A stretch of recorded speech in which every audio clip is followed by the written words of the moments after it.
اور نکاح کے بعد بشری جو تقاضا ہوتا ہے اس تقاضے کو وہ پورا کرتے ہیں۔ تو جو 3 صحابی آئے تھے وہ یہ سمجھے کہ بھئی دیکھو حضور اکرم صلی اللہ علیہ وسلم کے تو اللہ تبارک و تعالیٰ نے اگلے پچھلے سارے گناہوں کو دنیا میں ہی معاف کر دیا ہے، اعلان بھی کر دیا ہے کہ تمہارے سارے کے سارے گناہ معاف ہیں۔ جب حضور کے سارے گناہ معاف ہو چکے ہیں تو حضور اکرم صلی اللہ علیہ وسلم اتنی عبادت کرے یہ کافی ہے۔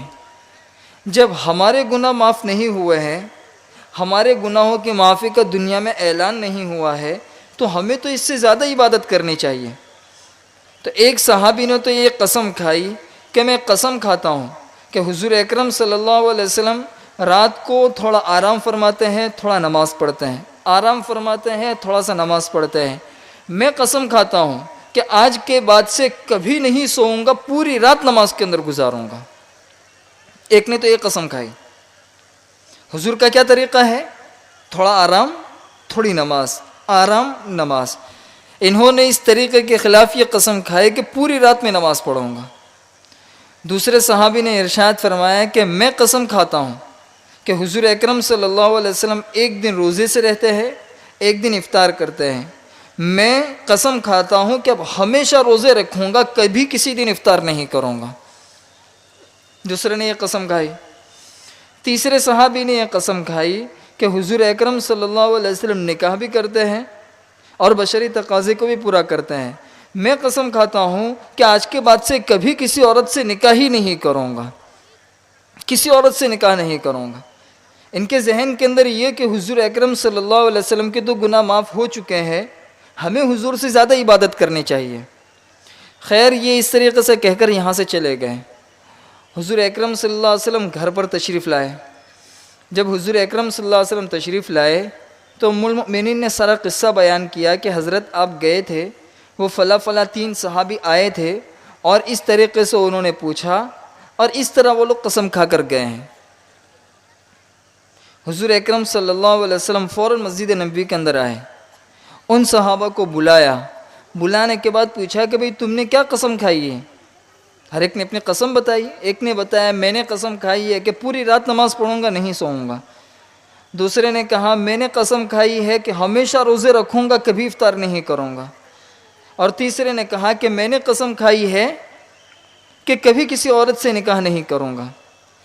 حضور اکرم صلی اللہ علیہ وسلم نے بہت ہی سادگی کے ساتھ، پیار بھرے انداز کے اندر کتنے بہترین طریقے سے امت کی تربیت کی۔ ہماری شریعت کے اندر رہبانیت نہیں ہے۔ ہماری شریعت ہمیں یہ نہیں سکھاتی ہے کہ انسان صرف دین اور عبادت کا ہو جائے اور اپنی انسانی اور بشری تقاضوں کو بھی انسان پورا نہ کرے۔ حضور نے بہت محبت کے ساتھ ارشاد فرمایا کہ بھئی دیکھو میں تم میں سب سے زیادہ اللہ سے ڈرنے والا ہوں، تم میں سب سے زیادہ اللہ کی عبادت کرنے والا ہوں، تم میں سب سے زیادہ اللہ کو پہچاننے والا ہوں۔ اس کے باوجود میں تھوڑا سوتا بھی ہوں، تھوڑی نماز بھی پڑھتا ہوں، کبھی روزے بھی رکھتا ہوں، کبھی کھانا بھی کھاتا ہوں اور عورتوں سے شادی بھی کرتا ہوں۔ حضور اکرم صلی اللہ علیہ وسلم نے یہ کہنے کے بعد پھر ارشاد فرمایا میرا طریقہ تو یہی ہے کہ سونا یہ انسان کی ایک بشری تقاضا ہے، اس کو بھی انسان پورا کرے۔ کھانا یہ انسان کا ایک فطری تقاضا ہے، اسے بھی انسان پورا کرے۔ نکاح یہ بھی انسان کا ایک فطری تقاضا ہے، اسے بھی انسان پورا کرے۔ یہ میری سنت ہے۔ وَمَنْ أَعْرَضَ عَنْ سُنَّتِي فَلَيْسَ مِنِّي، اور جو میری ان سنتوں سے منہ موڑے گا، ان سنتوں پر عمل نہیں کرے گا، اس کا مجھ سے کوئی تعلق نہیں ہے، اس کا مجھ سے کوئی تعلق نہیں۔ تو حضور اکرم صلی اللہ علیہ وسلم نے اس حدیث کے اندر امت کو ایک بہت بڑی ہدایت دی ہے کہ دیکھیے حضور اکرم صلی اللہ علیہ وسلم کی ہر سنت کو ہمیں اپنی زندگی کے اندر بٹھانا ہے، ہر سنت کو حضور کی اپنی زندگی کے اندر بٹھانا ہے۔ تو یہاں کہنے کا مقصد یہ ہے کہ یہ نکاح یہ بھی انسان کا ایک فطری تقاضا ہے، لیکن انسان اگر اپنی اسی عادت اور اسی فطری تقاضے کو اگر شریعت کی روشنی میں رہ کر پورا کرے گا تو یہ نکاح اس کے لیے سنت بنے گا، اور اگر وہ اس نکاح کو کرنے کے لیے شریعت کے دائرے سے باہر ہٹ جائے گا تو یہ نکاح اس کی ایک عادت رہے گی، شریعت سے اس کا کوئی تعلق نہیں ہے۔ جو حضور نے ارشاد فرمایا ہے نا کہ النکاح من سنتی، کہ نکاح جو ہے وہ میری ایک سنت ہے، تو نکاح کے سنت ہونے کا صرف یہ مطلب نہیں ہے کہ شریعت کے مطابق صرف تم لوگوں نے نکاح پڑھوا دیے اور بعد میں جا کر جو کچھ کرنا ہے وہ کرتے رہیں، یہ نہیں۔ یہاں نکاح ہوا، نکاح کے بعد پہلی رات، اس کے بعد پوری زندگی، یہ پوری کے پوری زندگی حضور اکرم صلی اللہ علیہ وسلم کی سنت کے مطابق گزرے، اللہ کے احکامات کے مطابق گزرے، یہ ہے اصل نکاح کا تقاضا۔ تو نکاح کے اندر سب سے پہلی تو ہماری نیت درست ہو، کہ نیت کی وجہ سے ہماری عادت عبادت بن جائے گی۔ کھانا یہ ایک عادت ہے، اگر اس کھانے کے اندر نیت اگر ہم نے یہ کی کہ اس سے میں اپنی نفسانی خواہشات کو پوری کروں گا، تو یہی کھانا اس کے لیے گناہ بن گیا۔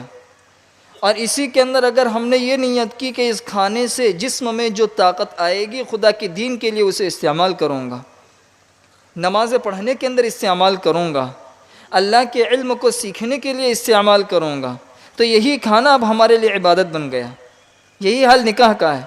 اگر نکاح کے اندر ہماری نیت صاف ہے کہ میں حضور کی سنت کو زندہ کرنے جا رہا ہوں، اس سے جو اولاد وجود میں آئے گی ان کو دین کے بڑے بڑے داعی بناؤں گا، ان کو عالم بناؤں گا، قرآن کریم کا حافظ بناؤں گا، اللہ کے دین ان کو سکھاؤں گا، اگر یہ نیک نیت ہے تو یہی نکاح ہمارے لیے سنت ہے۔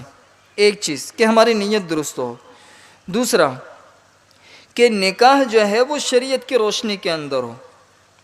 عام طور پر ہوتا یہ ہے، آج کل لوگوں کا یہ مزاج بنا ہوا ہے کہ مسجد کے اندر آ کر یا اجتماعات کے اندر آ کر شریعت کے مطابق بس ایجاب اور قبول کروا کے نکاح کروا لو، پھر اس کے بعد باہر جا کر شریعت کا کوئی نام نشان نہیں ہوتا ہے نا بھئی۔ یہی جہاں یہاں سے باہر نکلے تو وہی ناچ گانا، وہی فضول خرچی، وہی سیر سپاٹے، جس کے اندر نہ نماز کا خیال رہتا ہے، نہ نگاہوں کی حفاظت ہوتی ہے، نہ شریعت کے کسی اور حکم کا پاس ہوتا ہے، کچھ بھی نہیں۔ شریعت کے ہر حکم سے انسان بالکل آزاد ہو جاتا ہے، اور کیا کہتے ہیں، ارے بھائی آج ہی کا تو دن ہے خوشی منانے کا، بار بار یہ خوشی کے دن کہاں سے آتے ہیں؟ کہتے ہیں کہ نہیں بھائی خوشی منانے کا یہی تو دن ہے، بار بار ایسے دن کہاں پر آتے ہیں؟ ارے خوشی کا یہ دن ہے، اور یہی دن تو تیری آزمائش کا دن ہے کہ اتنی خوشی کے اندر بھی تو اپنے اللہ کو یاد کرتا ہے نہیں کرتا ہے؟ اس خوشی کے اندر کیا آپے سے باہر ہو جاتا ہے یا شریعت کی حفاظت کرتا ہے؟ یہ ہے۔ تو ہمارا یہ جو نکاح ہو یہ بالکل سادگی کے ساتھ، ہمارے صحابہ کرام ہیں، ہمارے اکابرین ہیں، ان کی شادیوں کو دیکھ لیجئے کتنی سادگی کے ساتھ ان کے نکاح ہوا کرتے تھے۔ عبداللہ ابن عمر رضی اللہ تعالیٰ عنہ بہت بڑے صحابی ہے، وہ بیت اللہ کا طواف کر رہے تھے۔ بیت اللہ کا طواف کرتے کرتے ایک نوجوان آیا اور آ کر ارشاد فرمایا کہ حضرت آپ کی فلاں بیٹی جو ہے وہ جوان ہو چکی ہے، میں بھی جوان ہوں، مجھے نکاح کی ضرورت ہے، آپ اگر کہے تو میں اس سے نکاح کرنے کے لیے تیار ہوں۔ یہ سادگی دیکھیے صحابہ کرام کی، آنے والے کو یہ جھجک نہیں ہو رہی ہے کہ میں اس طرح کہوں گا سامنے والے کو خراب لگے گا۔ خیر حضرت عبداللہ ابن عمر طواف کے اندر تھے، اس لیے کوئی جواب نہیں دیا، طواف سے فارغ ہوئے۔ فارغ ہونے کے بعد گھر گئے، اپنی بیوی سے پوچھا کہ بھئی اس طریقے سے ایک نوجوان آیا تھا، اسے میں پہچانتا ہوں، اور اس نے ہماری فلاں لڑکی کے ساتھ نکاح کا پیغام بھیجا ہے، تیار ہو تو اسے بلا کر نکاح کروا لے۔ یہ سادگی بتا رہا ہوں، نکاح کی سادگی۔ خیر تو حضور اکرم حضرت ان کی بیوی نے کہا کہ بھئی بہت اچھا ہے، لڑکا بھی اچھا ہے، ہماری لڑکی بھی اچھی ہے، نکاح کر لیا جائے۔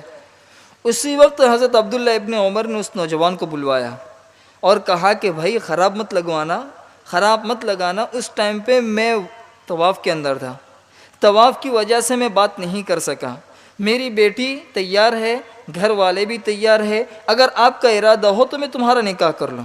نوجوان بھی تیار ہو گیا، وہیں پہ نکاح ہو گیا، اور حضرت عبداللہ ابن عمر رضی اللہ تعالیٰ عنہ کچھ دیر کے بعد اپنی بیٹی کو سنوارنے کے بعد اس کے گھر جا کے چھوڑ دیا، یہ ہے تمہاری دلہن اور زندگی بھر اس کے ساتھ گزارو۔ یہ سادگی والے نکاح تھے۔ جتنے سادگی کے ساتھ نکاح ہوں گے زنا کے دروازے اتنے ہی زیادہ بند ہوں گے۔ آپ دیکھ لیجئے، چل پھر کر دیکھ لیجئے، بہت سی جگہوں کے اوپر اتنے رسم و رواج ہوتے ہیں، اتنے رسم و رواج ہوتے ہیں کہ عورتیں بڑی بڑی عمر کی ہو جاتی ہیں، ان کے نکاح ہی نہیں ہو پاتے ہیں۔ کیوں نہیں ہو رہا ہے بھائی اتنے پیسے ہمارے پاس نہیں ہے کہ ہم نکاح کر سکیں، اتنا جہیز دینے کے لیے ہمارے پاس کچھ بھی نہیں ہے، اتنے نخرے کون برداشت کرے؟ پھر یہی ہماری عورتیں، یہی ہماری بہنیں، یہی پھر زنا کے راستے اختیار کر لیتی ہے۔ کیوں؟ صحیح طریقے سے ان کی خواہش پوری نہیں ہوتی ہے، وہ غلط طریقے سے اپنی خواہشات کو پوری کرتی ہے۔ یہ ہے نکاح کے اندر اگر فیشن آئے گا تو زنا کے دروازے کھلیں گے، نکاح کے اندر اگر سادگی آئے گی تو زنا کے دروازے بند ہوں گے۔ اس لیے جتنا زیادہ سے زیادہ سادگی کے ساتھ ہم نکاحوں کو کر سکے کہ ایک عام غریب سے غریب انسان جس کے گھر کے اندر ایک دن کی روٹی بھی نہیں ہے، اگر اس سے اپنے بچی کی شادی کرنی ہو تو اس کے دل کے اندر یہ نہ ہو کہ میری بیٹی تو کون لے گا، میری بیٹی کون لے گا۔ اتنے سادگی کے ساتھ ہمارے نکاح ہونے چاہیے۔ دو چیز۔ تیسری چیز، بہت سی مرتبہ عام طور پر ہوتا یہ ہے کہ نکاح کر لیا اور بہت ہی خوشی خوشی نکاح بھی ہو جاتا ہے، لیکن یہ جو کہتا ہے نا کہ میں نے اسے اپنے نکاح میں قبول کیا، یہ صرف اتنا لفظ نہیں ہے،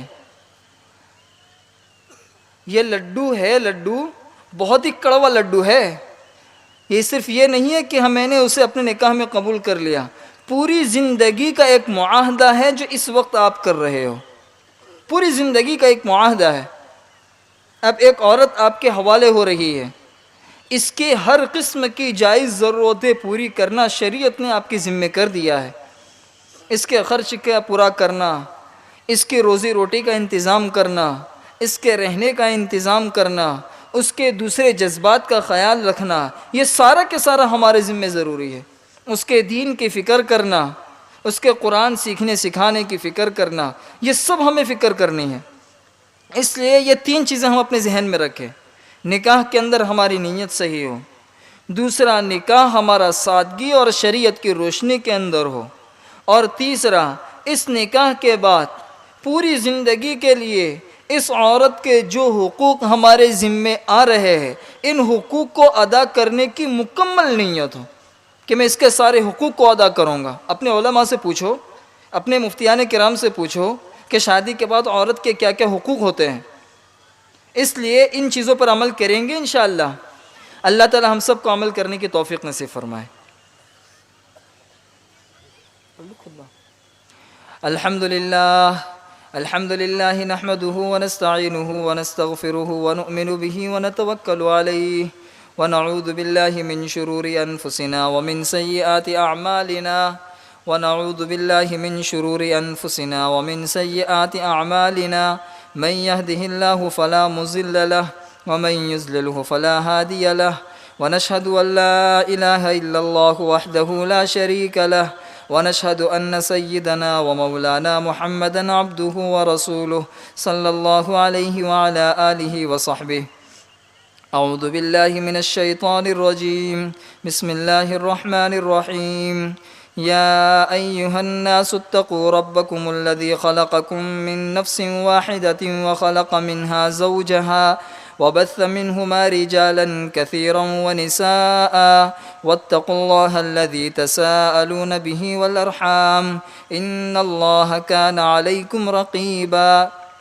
وقال تعالى يا أيها الذين آمنوا اتقوا الله وقولوا قولا سديدا يصلح لكم أعمالكم ويغفر لكم ذنوبكم ومن يطع الله ورسوله فقد فاز فوزا عظيما۔ وقال تعالى يا أيها الذين آمنوا اتقوا الله وكونوا مع الصادقين۔ وقال رسول الله صلى الله عليه وسلم النکاح من سنتی وقال فمن رغب عن سنتی فلیس منی، او کما قال علیہ الصلاۃ والسلام۔